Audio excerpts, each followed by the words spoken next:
महाराष्ट्र राज्याचे माजी मुख्यमंत्री तथा सध्या विद्यमान उपमुख्यमंत्री असलेले एकनाथरावजी शिंदे साहेब यांचा नियोजित अहमदपूर दौरा हा उद्या या दौऱ्यानिमित्त भव्य अशी जाहीर सभा अहमदपूर येथील जिल्हा परिषद शाळेच्या प्रांगणामध्ये मोठ्या संख्येने या ठिकाणी होणार आहे।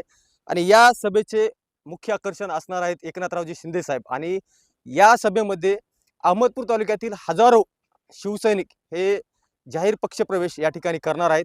एकंदरीत या कार्यक्रमाची काय रूपरेषा असणार आहे आणि या सभेमार्फत माजी राज्यमंत्री विनायकरावजी पाटील साहेब हे अहमदपूर तालुक्यातील जनतेला काय संबोधन करणार आहेत हे देखील उद्या या जिल्हा परिषदच्या मैदानावर आपल्याला पाहावयास मिळणार आहे। या सभेच्या निमित्ताने अधिक माहिती आपण माजी राज्यमंत्री विनायकराव पाटील साहेब यांच्याकडून आपण जाणून घेणार आहोत।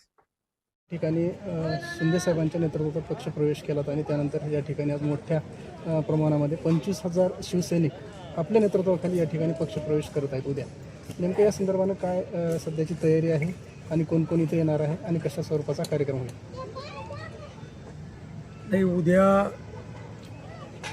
27 तारखेला जिल्हा परिषदेच्या ग्राउंडवरती शिवसेनेचा मेळावा आणि 25,000पेक्षा जास्त शिवसैनिकांचा प्रवेश असा कार्यक्रम आयोजित करण्यात आलेला आहे। उद्या ठीक 6 वाजता शिंदेसाहेब अहमदपूरमध्ये येणार आहेत। त्यांच्यासोबत अनेक मंत्री आहेत, अनेक पदाधिकारी आहेत आणि सर्व शिवसैनिकांचं आज जे एकंदरीत वातावरण पाहिल्याच्या नंतर खूप मोठ्या प्रमाणात या ठिकाणी सर्व शिवसैनिक या जिल्ह्यातले मराठवाड्यातले आपल्या अहमदपूर शहरामध्ये या ठिकाणी दाखल होणार आहेत।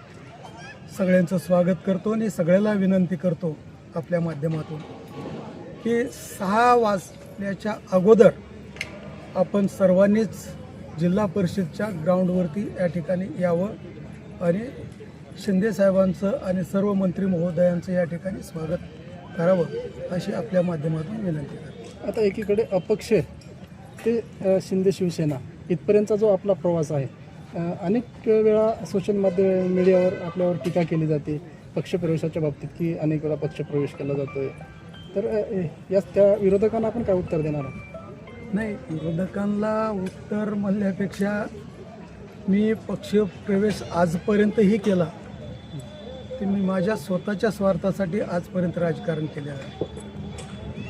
ज्या पक्षाने ज्या वेळेस परिस्थिती निर्माण झाली, कारण 2 वेळेस मी अपक्ष निवडून आलो आहे, अपक्ष निवडून आल्याच्या नंतर जे सत्ताधारी असतात त्या सत्ताधाऱ्यांच्या सोबतच संबंध या ठिकाणी जुळत आहेत आणि कामाच्या स्वरूपात या ठिकाणी मग ते विलासरावजी देशमुख साहेब असतील की देवेंद्र फडणवीस साहेब असतील त्यांच्यासोबत जाण्याचा योग आला आणि त्यांनाच मी मदत केली। भारतीय जनता पक्ष असेल किंवा काँग्रेस पक्ष असेल, मोठ्या प्रमाणात त्यावेळेस स्थानिक स्वराज्य संस्था आहेत त्यांच्याच ताब्यात दिल्या, पण त्या पक्षाकडून उभं टाकल्याच्या नंतर मला काही यश या ठिकाणी येऊ शकलं नाही आणि म्हणून आता यावेळेस दुसरा काही पर्याय नाही। दोन्ही राष्ट्रवादी एकत्रित आल्याच्या नंतर सगळ्यांचंच मत असं पडलं की आता मग तिथं काय करायचं, तिथं एकमेकाच्या उगाच द्वेष करत बसल्यापेक्षा शिंदे साहेबांचा पर्याय चांगला आहे। आज महाराष्ट्रामध्ये शिंदे साहेबांनी मुख्यमंत्री असताना जे काही या ठिकाणी योजना राबवल्या, लाडकी बहीण योजना असेल, शेतकऱ्यांच्यासाठी असेल, अनेक योजना आहेत, नुसत्या घोषणा केल्या नाहीत तर त्या प्रत्यक्षात या ठिकाणी राबवल्या। आज तरी महाराष्ट्रातल्या जनतेला किंवा सर्व शिवसैनिकाला असं या ठिकाणी एकंदरीत वातावरण झालेलं आहे की शिंदे साहेबच पर्याय हे अत्यंत चांगला पर्याय आहे आणि म्हणून आम्ही या ठिकाणी शिंदे साहेबांच्या शिवसेनेमध्ये 25,000च्या अधिक शिवसैनिक या ठिकाणी उद्याच्याला प्रवेश करणार आहे। शिवसेनेच्या माध्यमातून आपण देखील आता सत्ताधारी पक्षात जात आहेत।